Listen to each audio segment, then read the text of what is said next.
So what's up mga J-Vlog? Welcome ulit sa panibagong video, and for today's video, bibili tayo ng isang super duper budget smartphone today, which is a Tecno Spark Go 3. So tara, samahan nyo ako.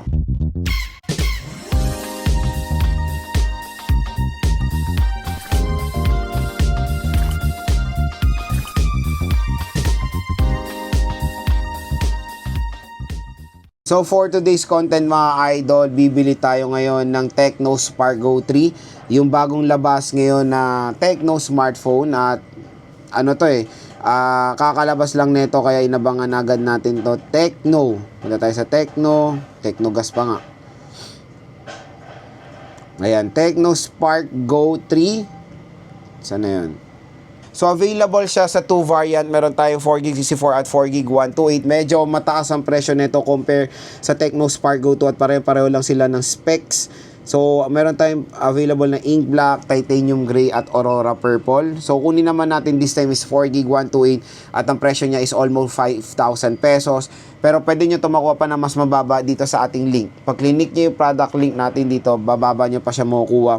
Ang SRP nito nasa 5K mga J-Vlog, kaya possible yan ang pwede nyo makuha na price sa online.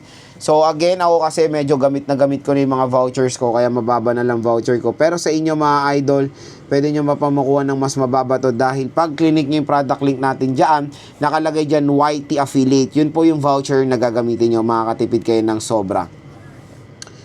So ayan siya, Tecno Spark Go 3, 4GB 128 ang pinili natin, Aurora Purple, 7250. Available naman siya sa COD, of course, SPay later available din siya. Ako kasi binabayaran ko na to through my through credit card, non-COD ako parate, pero available naman siya sa COD.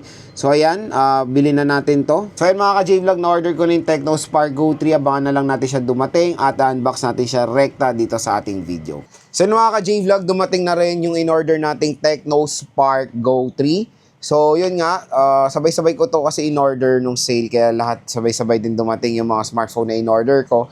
So ngayon, ang focus natin is yung Tecno Spark Go 3 na bagong labas lang to. I think in-order ko to ng February 1, nung 2 sale siya, di ba? So yun, marami rin ako nakikita sa first impressions natin na walang pinagkaiba sa Tecno Spark Go 2. Pero abangan nyo na lang po yung full review natin dito sa smartphone na to. So meron siyang 15 watts fast charging, Freelink 2.0, infrared remote control. Meron tayong 4 years Tecno device verification, lasting fluency. So this is a 8GB 128. So this is nakalagay 8GB 128. Medyo nagiging misleading na, lumalalay misleading ng Tecno ngayon dahil nakalagay dito 8GB of RAM, di ba? Tapos nakalagay doon 4GB extended RAM. So ngayon yung ibang mga tao hindi nila ma-realize ano ba to? 8GB ba to physical, tapos plus pa yung 4GB of RAM. Kasi dati 4GB plus 4GB, di ba? Ngayon, nakalagay lang, naka-parenthesis 4GB of extended RAM. So, akalain nung iba, baka total of 12GB of RAM to. Hindi po, 4GB lang po ang physical RAM nito, plus 4GB of extended RAM. So, a total of 8GB of RAM. So, medyo lumalala na yung pagiging misleading ng mga virtual RAM ngayon. Pero again, ang parati yung tinitingnan or ifo-focus while purchasing a smartphone is yung physical RAM, not the extended RAM. So, 120GB of internal storage at medyo tumaas yung presyo nitong Tecno Spark Go 3. So, tignan natin kung sulit pa talaga siya. So, ang napili nating color is yung Aurora Purple. Sa gilid niya, meron tayong 120Hz, smooth display, drop resistant, up to 1.2 meters. Open na natin to. So, ayan, Tecno Spark Go 3. So, ito yung smartphone mga ka-J-Vlog. Meron tayong mga specs dito.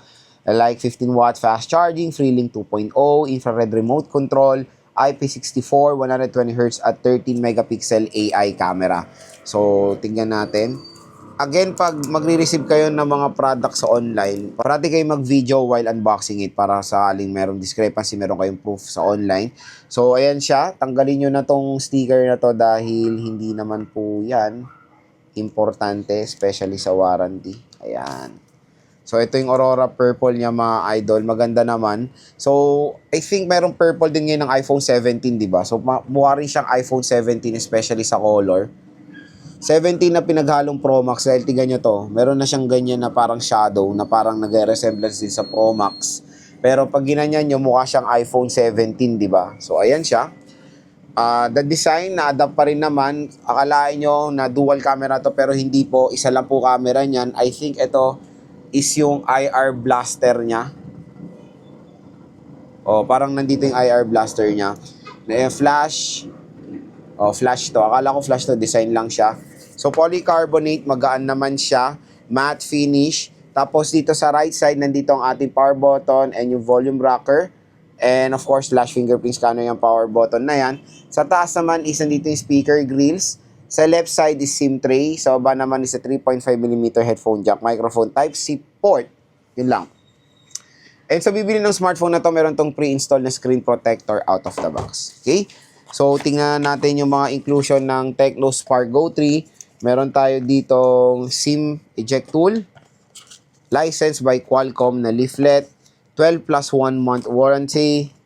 Warranty card. And, uy, medyo maganda ang jelly case sila mga idol. So, meron tayo ditong power brick na sad to say it's 10 watts pero up to 15 watts siya. Pwede kayo mag-purchase ng mga ibang charger and Type-C cable. Ito nagugustuhan ko sa Tecno. Di ba sa Tecno Spark Go 2, kung anong kulay ng smartphone mo, ganun din yung kulay ng jelly case. Ganun din dito. So, ang ganda nung free na maring jelly case natin. Kabit natin dito sa Tecno Spark Go 3. Ayan, di ba? Very aesthetic tignan itong Tecno Spark Go 3 nyo. Kaya kung interested kayo dito sa smartphone na to mga ka-J-Vlog, yung link niya nandito sa ating description box. Yung link niya nandito sa ating gilid na ating video. Grab nyo na yung chance makuha to na sobrang mura sa online. So again, pag bumili kayo dito sa ating link, meron pong special voucher na gintay sa inyo 1 to 2,000 pesos off.